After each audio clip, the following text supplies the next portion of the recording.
donc tout d'abord ñu ngi sant ñëpp di gërëm ñëpp di nuyu Moussa Sow le coordonnateur de la maison de justice mais aussi di nuyu waa Ciné banlieue yi nga xamante ni ñoom ñoo ñu offrir opportunité bi defal ñu benn projection fii ci ñaari film tellement que c'était intéressant que ci premier bi on nous disait sans relation sans emploi mais ñu doon ñu demander aussi bu fekkoonte ne ni yow yaay directeur nekk ci gox bi yow kan ngay tànn mu amoon ñaari situation benn bu njëkk bi mooy kii dafa ñëw ak ay compétences keneen ki dafa ñëw ak ay relations donc may wax ne su fekkente nous voulons développer notre cher Sénégal il faut qu'on travaille vraiment sur la compétence c'est important parce que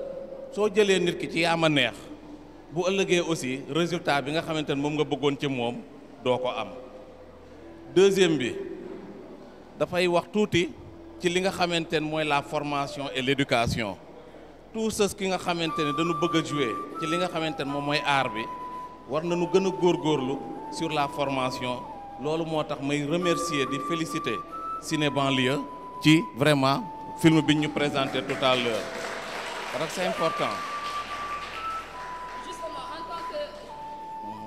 Justement, en tant qu'élu local, aujourd'hui, quelle est la politique de jeunesse au niveau de la commune?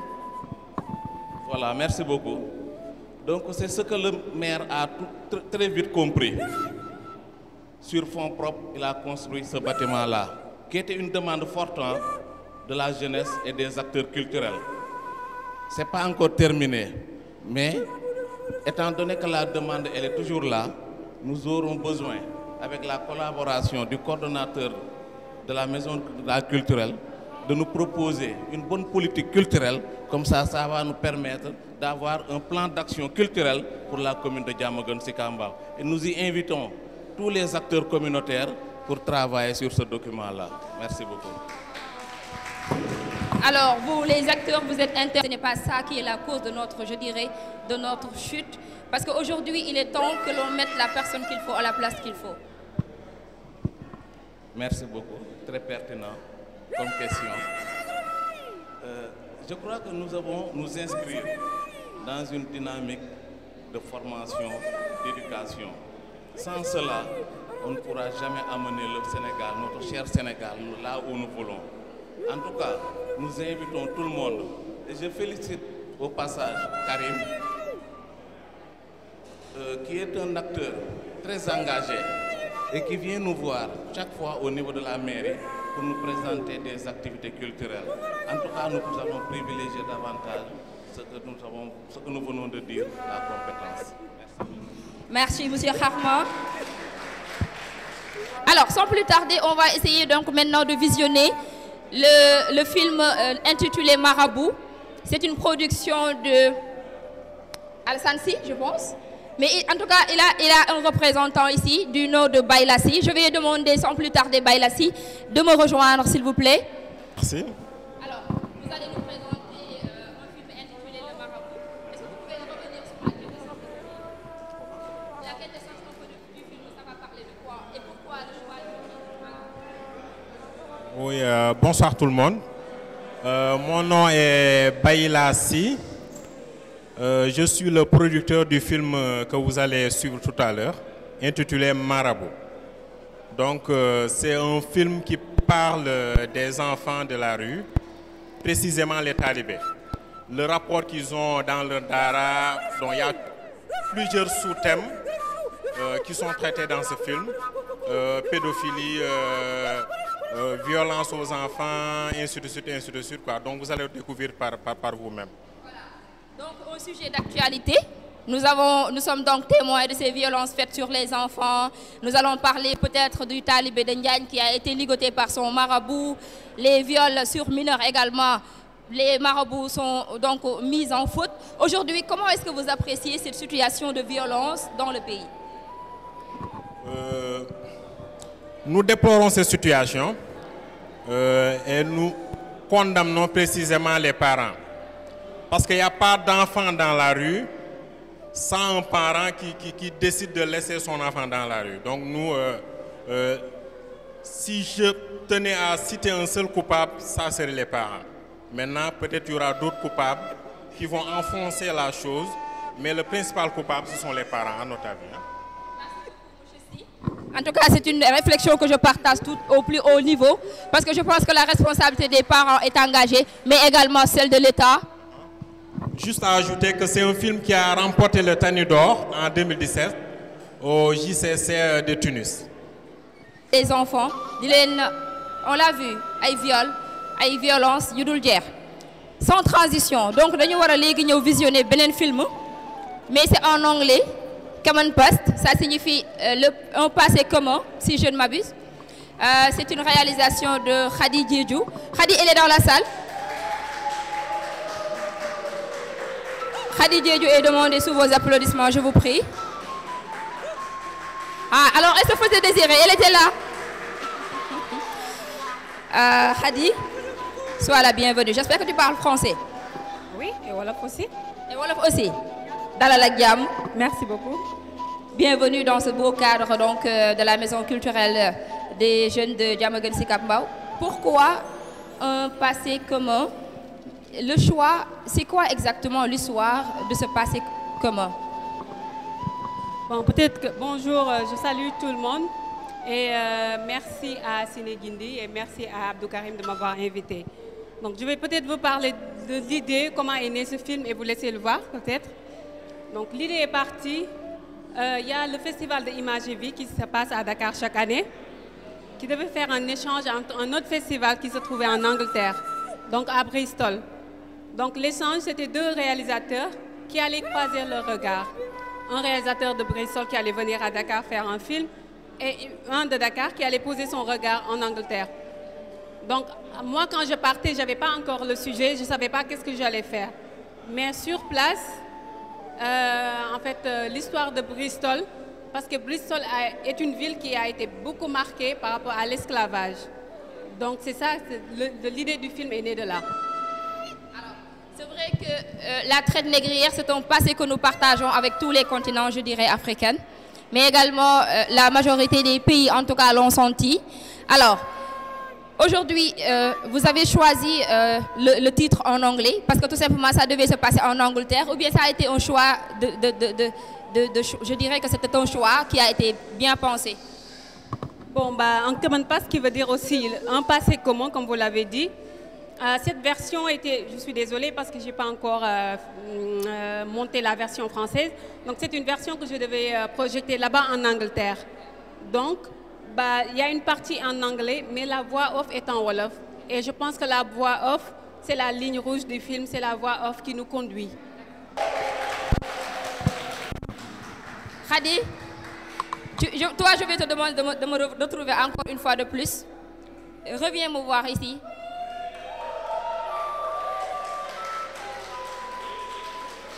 Tàccu leen ko waay bu baax. Alors, j'ai vu à la fin du film, on a mis tout Fatim. C'est qui? À Fatim. C'est qui Fatim? Fatim sama doom là en fait. C'est juste que je dem Bristol pour dem defi film bi. Moi, amoon 1 an 5 mois et j'étais obligée de me faire pour dem donc me dédier au film bi. Ça veut dire que derrière cette histoire, il y a une autre histoire qui se cache. D'accord. Donc, peut-être que vous me diriez que je suis féministe, d'accord, Graoul. Mais en fait, j'aime bien une femme qui se bat en fait. Parce que dafa jot foo xamante ne jigéen ñi dañu war a bàyyi des ginnaaw wala boog et jigéen ñi wayale seen bopp waay. Voilà, donc je pense que il est temps que jigéen ñi aussi tamit wane seeni compétences. Vous wane que vous valez, je dirais pas mieux, mais autant que les hommes. Parce que c'est une complémentarité boo xamante ne ils ont besoin de nous certes, mais également nous aussi nous avons besoin d'eux. Mais complicité boobu foog mu am te complémentarité boobu foog mu am. Vive la femme et vive les hommes. Merci ma chérie. Bonsoir tout le monde. Je m'appelle Fernand Diallo de Ciné Banlieue. Bon, je salue tout le monde. maa ngi nuyu ñëpp maa ngi nuyu waa dëkk bi man fi laa dëkkoon ba may gone lii li ma géntoon la tey am na yàlla na màgg. waaw ñi liggéey ba lii tegu bu leen bàyyi continuer di liggéey ba mu màgg incha allah lépp dina baax te muy dëgg.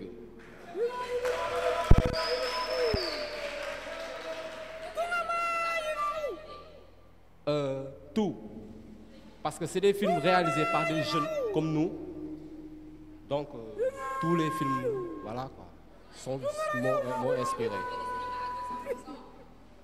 Oui, pour le moment, comme je vois Kadi Diédhiou assise, le cinéma est à 200%. J'ai un message pour vous, am naa benn yóbbante pour vous. Suñu kilifa Pape Alioune Boy nee na xolam ak xelam yëpp mi ngi ci fii, dafa am ngànt, waaw, ci turu Ciné Banlieue ak man mi ngi leen di nuyu bu baax. Karim après dina la woo ngeen gën a yaatal mbir mi, waaw. Xaar ma nuyu Kadi Diédhiou. waaw Kadi Diédhiou, waaw, sa njaboot gaa ngi sa ginnaaw, waaw, njaboot gi seen bàjjen ak seen tata ak seen yaay mi ngi seen kanam. fi may daanale mooy man maay ambassadeur yu jigéenu cinéastes yi, man j'opte pour les femmes cinéastes, man en tant que góor j'opte pour les femmes cinéastes. Encore une fois, jigéenu Ciné Banlieue Kadi Diédhiou mi ngi nii, c'est un exemple pour vous dire que c'est possible. mën na nekk jigéen Ciné Banlieue, jigéenu cinéaste. Man en tant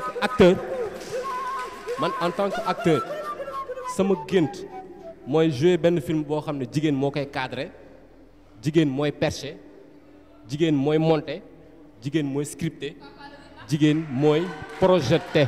Merci. En tout cas, c'est une belle idée. On va essayer de concrétiser ça, Khady, pour ce 8 mars. Jigéen ñi ñoo yor perche yi, ñoo yor caméra bi, ñooy filmer, ñooy bind scénario bi. Qui est partante? Vous êtes tous partantes. Kon 8 mars, on se donne rendez-vous ici. Alors, quelqu'un d'autre pour donner son avis par rapport à cet après-midi, riche en culture, je dirais en cinématographie. Alors, il y a un réalisateur que j'ai eu à côtoyer par le passé. On a eu à travailler sur un projet, Lambigolo. Alors, c'était lui le scénariste, mais le réalisateur, en tout cas, il faisait tout à la fois. Et c'est ce qui a fait que je lui voue un grand respect et une grande estime. Alors, je vais appeler Babacar. Il savait d'ores et déjà que je faisais référence à lui, mais bon, il faut me doser tout, quoi. C'est dans son ADN. Alors, Babacar, tu vas me rejoindre ici, s'il te plaît. Mon tam, c'est un grand réalisateur, un peu effacé tout, voilà. Mais je l'ai côtoyé dans le milieu de la culture, précisément celui dans lequel nous sommes, le cinéma. Muy bind moom tamit vraiment di def lu rafet ci cinéma. Donc tey en tant que réalisateur, en tant que acteur de la culture, naka nga gisee après-midi bi nga xamante ne passé nañ ko fii ci maison culturelle bi. Asalaamaaleykum wa rahmatullah. ñu ngi leen di nuyu yéen ñëpp di leen ziar. Vraiment dama kontaan tey li ma gis fii parce que au moins ñi ngi def loo xamante ni bu yàggee mën na jur dara ndax Karim moom man Karim lay jaajëfal parce que sonn na di yàgg di bay pour que la jeunesse de Sicap Mbao Diamaguène mën a gis li muy liggéey lan la. nee naa ko sànq nag à mon arrivée pour ñu xam la da ngay il faut nga génn fii dem gàddaay pour nit ñi mën la xam mais tant que yaa ngi fii li ngay def fi feeñ. mais quand même 4 films yi fi joxe yëpp amul benn boo xamante ni mooy la yëpp ay niveau la am donc maa ngi félicité bu baax di encouragé ñi nga xam ne ñoo ko bind ñoo ko réalisé mais man aussi maa ngi lay gërëm bu baax di la sant apprenti réalisateur la tey li ma mel bu dee am na ku ma ko def kële la Matar Sall Zibo moo ma def loolu waaw tey lépp lu ma mel rek moom moo ma ko def ndax damay bind di koy yóbbul damay réaliser di koy yóbbul mais 90% da koy modifier lu ma réaliser à 90% da koy modifier ne ma baaxul defee ko nii donc dafa woon naa ne sax ñeneen ngay woo mais doo ma woo man parce que je suis un apprenti dans le milieu je suis un nouveau-né dans le milieu bien que l'âge est là mais quand même cette passion la boo xam ne dañ ko bëgg a def le restant de notre vie donc c'est ça yàlla nañu yàlla sàmmal boppam suturaal ñu ci milieu bi ñu nekk à ce que kenn ku nekk réaliser rêvam quoi merci beaucoup. Merci à Babacar. Alors cadre bi ñu nekk nii y a un administrateur boo xamante ne moom mooy toppatoo tout ce qui est mu baax quoi nettoyage beeg salle bi na set na nekk na adéquat pour que ñu mën a ñëw toog teg la suñuy tànk seetaan film. Je veux nommer Moussa Sow. Moussa, est-ce qu'il est là? Moussa? Voilà. Donc Zibo maa ngi ñëw si yow. yow duma la mën a teel a woo parce que tu es le représentant du Ciné Club et je pense que suñu wax ñun ñëpp suñu parole dañ koy jël boxoñ ko dénk la ko après nga waxal ñu ko. Voilà donc Moussa yow aujourd'hui yow yaay administrateur fii yow lañ ko dénk yaay toppatoo salle bi yaay lii déjà gestion bi comment ça se passe ndax metti na yan jafe-jafe nga siy jànkonteel. Salaamaaleykum. Vous venez de me poser une question vraiment pertinente. La gestion de la salle. Au fait, je ne suis pas le gestionnaire de la salle. J'ai été désigné comme coordinateur de la maison des jeunes et de la culture pour essayer de travailler avec les acteurs, penser sur une politique culturelle. Donc, déjà, je remercie Wagindi, remercier le monde du 7e art. Li ngeen di def nii dafa war a ngeen xam lan la culture bu amee doole dans le monde c'est à cause de ce que vous faites. Donc dañuy encourager ñi nga xam ne jàll nañ fi seen film di leen féliciter di aussi encourager Guindi suñu rôle nag mooy travailler avec tous les acteurs de la culture de Diamaguène Sicap Mbao et en dehors de Diamaguène Sicap Mbao pour booster la culture au niveau de la ville de Pikine. Nous sommes en train de travailler pour l'élaboration d'un plan triennal et nous aimerons que tout le monde y contribue. Donc dañuy excuser wu ci salle bi nu mu mel nii di féliciter waa Guindi parce que ils ont osé prendre une première activité pour ñu mën a sonder salle bi manquement yi ci nekk te en symbiose avec tous les autres acteurs de la culture on va essayer d'apporter des rectificatifs par rapport à l'amélioration déjà de la salle. L'autre aspect c'est par rapport à la culture, une politique culturelle et nous tendons la main aux acteurs du 7e art parce que fi ñu bëgg a dem mën ngeen doon locomotive bi donc dañ leen di encourager di leen tàllal suñu loxo pour une collaboration franche et on demande à tous les acteurs culturels de venir. Lii ça ne doit pas être un combat pour le monde du 7e art, ça doit être un combat pour tous les acteurs, toutes disciplines confondues. Donc dañ leen di tàllal la main rek di leen wax ne ensemble pour relever le défi et redorer le blason de la banlieue. Merci. Merci à vous. Wax ji am na solo fexe ba culture ba acteurs yi yëngu ci wàllu cosaan ak aada yëpp lëkkaloo ñu liggéey fexe ba sukkali lii di wàllu culture ci banlieue bi. Est-ce qu'il y a un autre intervenant parmi cette assemblée pour parler des productions que nous avons eu à voir? Personne. Alors, Zibo, lui, c'est un grand avec un grand G réalisateur. Babacar, certainement, quand vous me dites que la majorité de vos productions, moi, moo koy corriger, moo koy defaraat, j'en sais quelque chose parce que il était avec nous dans le projet Lambigolo. Et heureusement pour moi, fu ma mënta dem ci affaire culture, je le retrouve là-bas, sama xel day dal. Donc Zibo, je vais vous demander de me rejoindre, s'il vous plaît. Sous vos applaudissements, yéen tam du ngeen tàccu.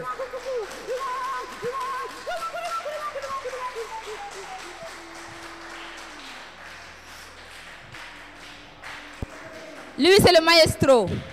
Karim ne dira pas le contraire. C'est le maestro. ñun lu ñuy xam ci culture bu moom suñ ko gisee ñun dañuy noppi parce que amatul lu ñuy wax. Devant lui, on est des apprentis. On est des apprenants. Man profane sax laay wax. Depuis may def CM2 maa ngi def culture dëgg la parce que passion la lu ma bëgg la sama xol dañuy bind ay poèmes bind ay mais avec lui du ma mën a xam dara parce que macha allah yàlla na ko fi yàlla bàyyi. Donc nag tey vous êtes le porte-parole du Ciné Club Guindi. Déjà c'est quoi l'objectif de ce Ciné Club bi nga xamante ne mooy Guindi après ñu dem ci leneen. Déjà vous nous parlez de l'objectif de Ciné. Salaamaaleykum gars yi nuyu naa leen. Bon man nag gars yi dañ maa def porte-parole nii moo waxal Ciné Guindi mais franchement mënu ma wax damay wax dëgg rek yàlla tax su ma defee erreur rek ngeen xam ne man maa mënul wax bon objectif Ciné Guindi du lenn lu dul contribuer ci développement wu population bi à travers le cinéma loolu donc moo ñu tax a jóg parce que je pense que ñun ñi fi nekk ñëpp bon commençant par moi gars yi ñu ngi wax mais man xaw ma dara man je ne suis qu'un passionné cinéma bi moo ma neex ma ci yëngu nii jànguma ko aw ma ci diplôme defuma ci formation dew ma ci fenn mais depuis 86 ba léegi maa ngi ciy yëngu di dem à ma manière donc passionné laa ci nii rek mais réalisé wu ma dara lu nit mën a teg loxoom ba mun maa def réalisateur donc je me dis que ni man du ma réalisateur man amateur laa les réalisateurs sont là les cinéastes sont là ñu ngi nii waa ciné banlieue ñu ngi fi ñoom Khady Diédhiou ñoom ñii ñëpp je peux dire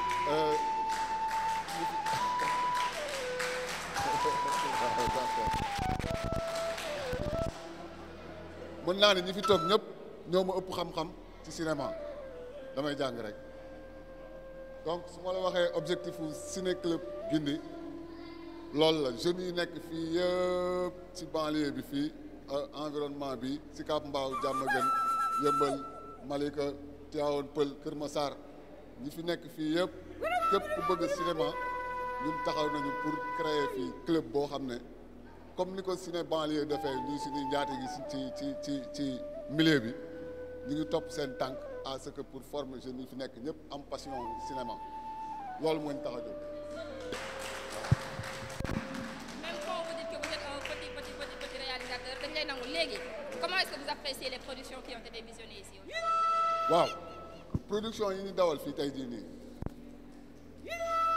mooy li ma wax ci commencement bi dañuy contribuer ci développement wu suñu réew quoi suñu nation ñun ni ñu koy contribuer mooy cinéma bi ñuy def nag film yi ñu dawal fii yëpp bu si nekk am na message boo xam ne am na ku mu concerné directement je pense donc message yooyu yëpp ñuy def ci film yi mais loolu dafa war a apporter benn touche positive ci développement wu Sénégal par exemple ñun fii lañ nekk ci développement wu cinéma bi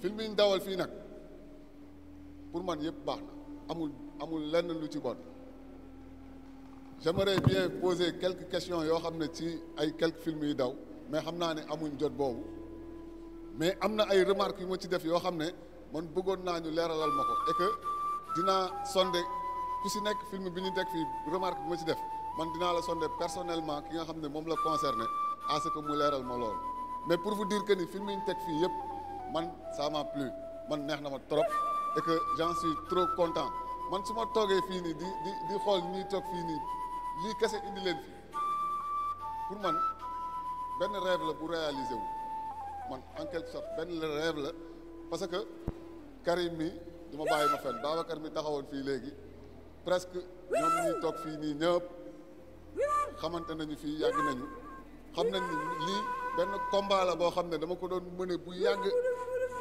mais yàlla def na tey jii nii par le biais de Karim ñu instauré Ciné Guindi bi di leen ñaan nag yéen ñi nga xam ne yéen ñi fi nekk ñëpp yéen ñu ñëw jaarale seen film fii ngeen jàpp ni benn liir la bu juddu et que comme ni ko sa waay waxee Khady Diédhiou mooy seen tante mooy seen bàjjen mooy seen kii Khady Diédhiou liir baa ngi nii reste nag ñu yar ko yiir ko fexe bu mag am njëriñ loolu dong laay ñaan gaay. Merci. Un autre membre du Ciné Club ana Aïcha Lamine Dieye kan mooy ñëw pour wax ma quelques mots rek Aïcha s'il te plaît. Une dame, parité oblige hein. Une dame, une dame, une dame, une dame. Une dame, une dame.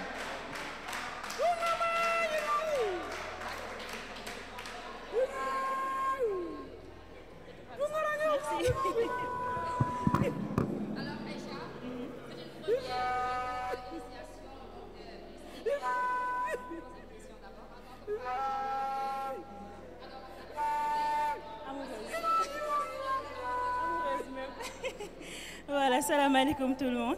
ñoo ngi leen di jaajëfal ci seen teewaay parce que lii ñu door tey ni ngeen fi teewee nii daf ñuy dooleel daf ñuy gën a yokk pour ñu jëm kanam aussi donc di leen jaajëfal encore bu baax parce que bàyyi ngeen seen yitte ñëw toog rien que pour regarder on regarde mais aussi pour apprendre pour aller de l'avant ku ci mel ni man je suis amoureuse je peux dire du cinéma mais bon xamaguma fan laay teg sama tànk mais avec ay initiation yu mel nii avec des films que je viens de voir affaire yooyu yaakaar naa dinaa gën a ñemee jëm kanam aussi xam naa léegi fan lay orienté wu donc may vraiment di leen jaajëfal encore ci li ngeen ma dugal ci groupe bi parce que xam ngeen dama bëgg lii aussi ci li ngeen may dalal ci li ngeen may xelal aussi ak li ngeen ma ñeme loolu may def parce que fii ñëpp a ëmb je vois que il y a des têtes bien faites macha allah mënoon nañ yëkkati seen bopp mais dañu wàccee seen bopp ce qui montre que cinéma humilité la cinéma amour la cinéma solidarité la ñemewuma nit nag moo tax mënuma wax bu baax mais vraiment maa ngi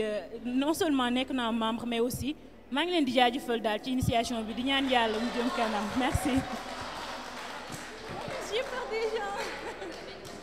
Donc, en tant qu'amoureuse de la culture, aujourd'hui, comment tu apprécies la situation globale de la culture du Sénégal dans sa globalité en fait? Déjà damay gis ni que de plus en plus day gën a dem de l'avant dafay gën a gagner aussi une force et je me dis que bientôt incha allah et très bientôt même dinañ ci am li ñu bëgg incha allah. Yeah, of course. jërë leen jëf donc. waaye maa ngi jégalu de mais Nando laay waxal Nando nee na dafa bëgg film boo xam ne jigéen ñi ñoo koy filmer jigéen ñi ñoo koy monter jigéen ñi ñoo koy kii mais yow doo ci jouer jigéen ñi kese nañ ko jouer. Voilà Khady, je pense qu'en tant que scénariste, en tant que connaisseuse, tu vas nous parler des techniques de l'écriture, de voilà.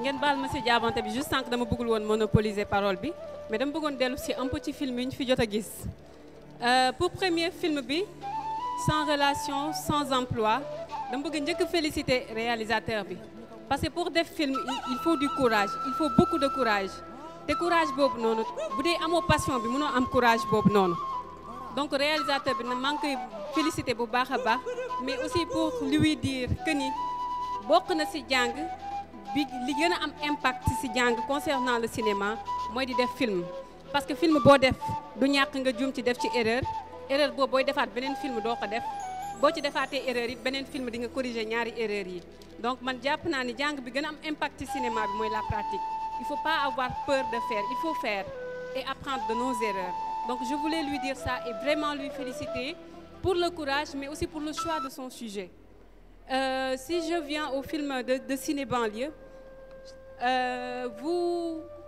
vous nous avez vraiment exposé, c'est-à-dire une leçon de cinéma.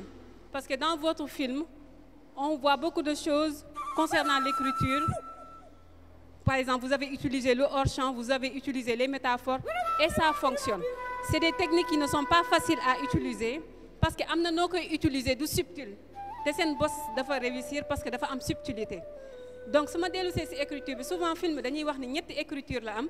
Première écriture bi mooy scénario bi bien sûr mais booy tourner film bi moment bi nga koy tourner beneen écriture la parce que li nga bind du forcément moom ngay tourner à 100%. Troisième écriture bi mooy montage bi donc je voulais vous féliciter yéen ci seen écriture parce que ci film bi j'ai vu que l'écriture est allée à l'essentiel. Attardé wuñu ci lu inutile donc comment on succède séquence par séquence on va directement à l'essentiel.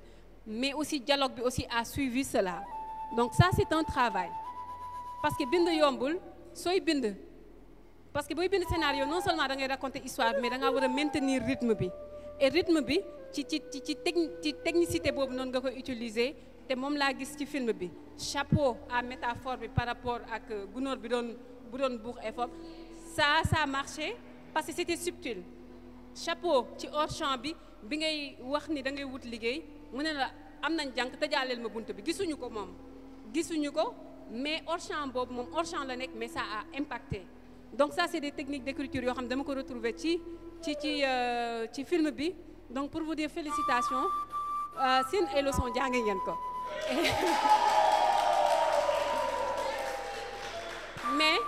je voulais vraiment, un producteur marabout, je voulais vraiment lui tirer mon chapeau à Marabout, parce que c'est la deuxième fois que je suis seetaan. Donc c'était la première fois que je c'était un coup de cœur, et ça reste encore un coup de cœur là que je suis encore. Donc aussi, mon petit écriture, on peut voir comment on appelle ça, c'est quoi encore le mot? Parce qu'en fait, si tu raconter l'histoire, tu veux véhiculer ce message. Tu peux véhiculer ce message sans pour autant que tu heurtes les gens. Donc, Marabout dafa am subtilité bobu nonou, comment il a écrit, comment il a parlé de pédophilie sans pour autant nous heurter, comment il a parlé de viol, de meurtre d'un enfant qui est choquant sans pour autant nous heurter. Lolo, c'est de l'écriture à la base, et lolo, il faut avoir. Donc, lolo, c'est pas quelque chose qu'on t'apprend. Duñ la ko jangal. Donc koy am. Té non koy amé da fay bokk ci sa personnalité, mais aussi bokk ci sa éducation.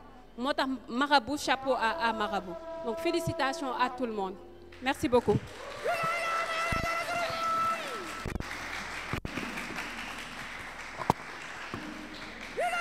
Merci à toi, Khady.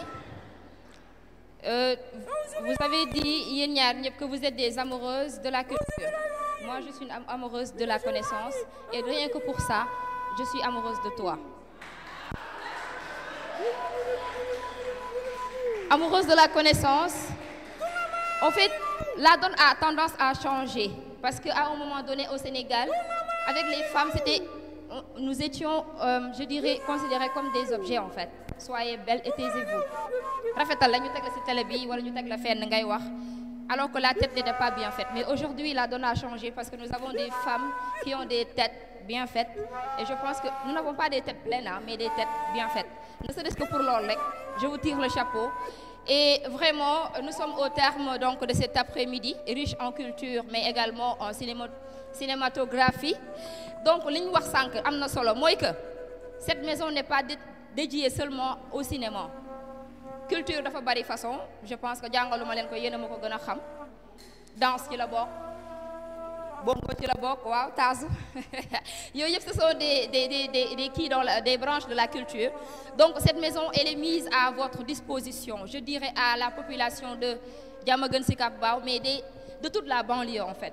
Parce que wax nako sank Keur Massar ci lañ bok. Guédiawaye, Pikine, Rufisque ñep en fait ci lañ bok. Donc je pense que c'est un atout non négligeable. Moi que nous avons au moins un espace pour c'est mis à la disposition de la jeunesse pour que nous puissions extérioriser nos, je dirais peut-être nos talents, voilà nos sentiments par rapport à la culture. Donc moi je vais inviter moi.